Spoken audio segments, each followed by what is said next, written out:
and meet her fate. In memory, he takes her hands in his, studying her with sad eyes.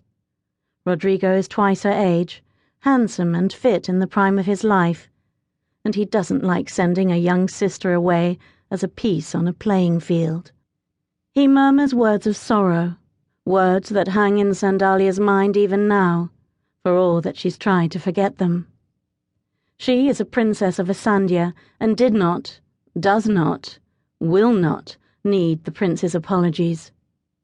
She is young, but she knows her duty, and would do anything for her brother besides. So now, with the weight of a queen's crown on her head, she turns from the man who crowned her and holds the hand of the one she's wed, and speaks in a clear, strong voice and in a language that is not her own. People will admire her mastery of the Aulunian tongue now, and later say her speech held wisdom and charm beyond her years.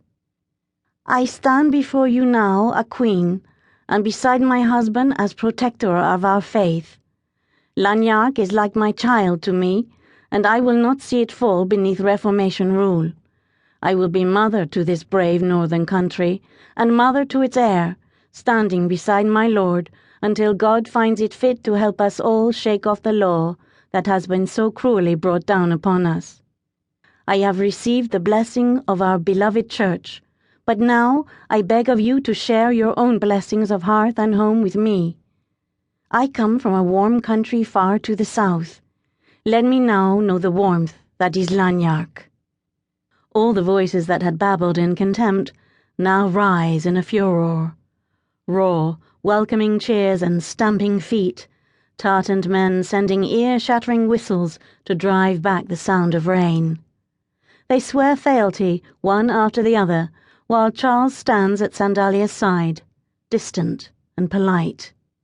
He doesn't see the masses before him. His gaze is cast to the glorious stained-glass windows that tell of Christ's suffering.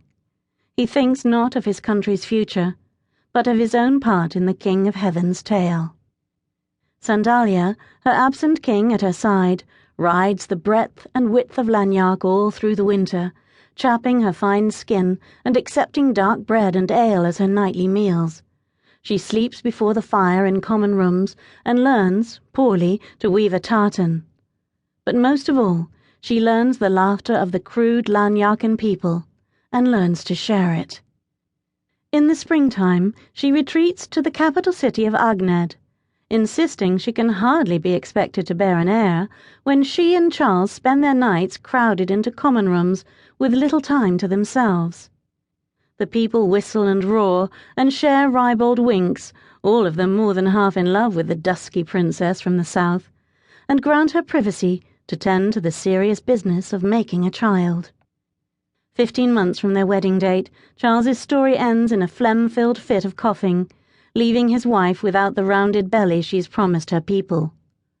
Rumour whispers Charles has gone to the grave as godly and pure as he came from the womb. No woman ever breached by his sword. Sandalia, Queen of Lagnac, beloved to her people, and no longer protected by a husband whose claim to the throne is incontestable, gathers her skirts and flees her adopted northern land, with the threat of the Titian bitch at her back. Sandalia, Queen of Lagnac, 17th of October, 1563. Gallin, northeast of Asandia. She wears a sheepskin, not against biting wind, but to remind her deserted country that she has not forgotten it. The skin doesn't suit a silver-shot gown encrusted with pearls, nor the mildness of the Gallic day. The sky lies against the horizon, as pale and calm as it does directly overhead, autumn sunshine enough to make the day bright and delightful, without blinding the youthful Lagnacan queen. She wears a sheepskin to remind the gathered throngs who call her name as she rides through Lutetian streets, in a carriage behind 6 matched white horses, that she does not come to their king merely a princess, but as a queen in her own right. A queen in exile, to be sure, but a queen loved by her people, and a queen whose faith supports her. She has foregone a crown. Such an obvious symbol of power speaks of desperation. A crassness in announcing